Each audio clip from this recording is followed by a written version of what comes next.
Hello बच्चों, let's see this question and here this question says describe horizontal and vertical power sharing in modern democracies.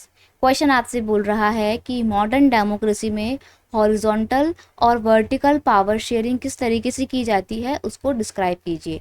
तो आइए देखते हैं power sharing के दो अलग अलग मॉडल। पहला है हॉरिजॉन्टल पावर शेयरिंग।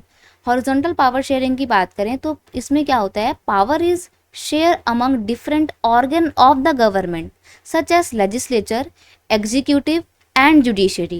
यानी कि हॉरिजॉन्टल पावर शेयरिंग में क्या होता है कि जो गवर्नमेंट के अलग अलग ऑर्गन होते हैं, लेजिस्लेचर, एग्जीक्यूटिव और जुडिशरी, इन तीनों को ना एक ही लेवल पे रखा जाता है और पावर इक्वली डिस्ट्रीब्यूट की जाती है इन तीनों ऑर्गन के बीच में। इसको बोला जाता है हॉरिजॉन्टल पावर शेयरिंग।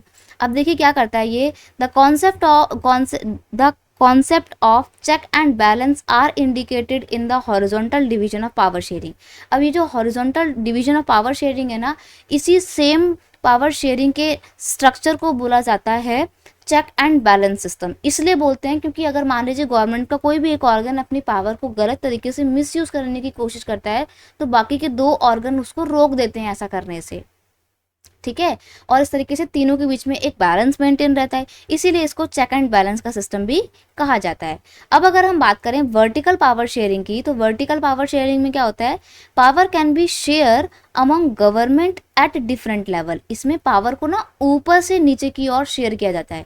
यानी कि पहले सेंट्रल लेवल पे गवर्नमेंट को पावर दी जाएगी, देन उसके बाद स्टेट लेवल पे जो गवर्नमेंट है उसको पावर दी जाएगी, फिर जो लोकल लेवल पे गवर्नमेंट है उसको पावर दी जाएगी। तो पावर का आप देख रहे हो बंटवारा कैसे है, ऊपर से नीचे की ओर है। इसको बोला जाता है vertical distribution of power sharing. अब ये कहाँ पर किया जाता है, the depth of democracy empower the vertical division of power sharing.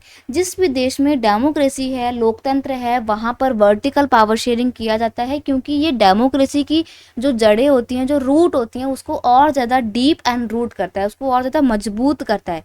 क्यों? क्योंकि इसमें लोकल लेवल पर भी लोगों को पावर दी जाती है, पावर शेयर की जाती है और सेंट्रल गवर्नमेंट के पास तो पावर होती ही होती है। इसलिए वर्टिकल पावर शेयरिंग अपने स्तर पे बहुत अच्छा है, हॉरिजॉन्टल पावर शेयरिंग अपने लेवल पे बहुत अच्छा है। और इंडिया में तो और भी अच्छा है पावर शेयरिंग का सिस्टम, क्योंकि इंडिया में ये दोनों ही स्ट्रक्चर पावर शेयरिंग के अडॉप्ट किए गए हैं इंडियन कॉन्स्टिट्यूशन में। तो मॉडर्न डेमोक्रेसीज में ये दोनों स्ट्रक्चर इस तरीके से काम करते हैं।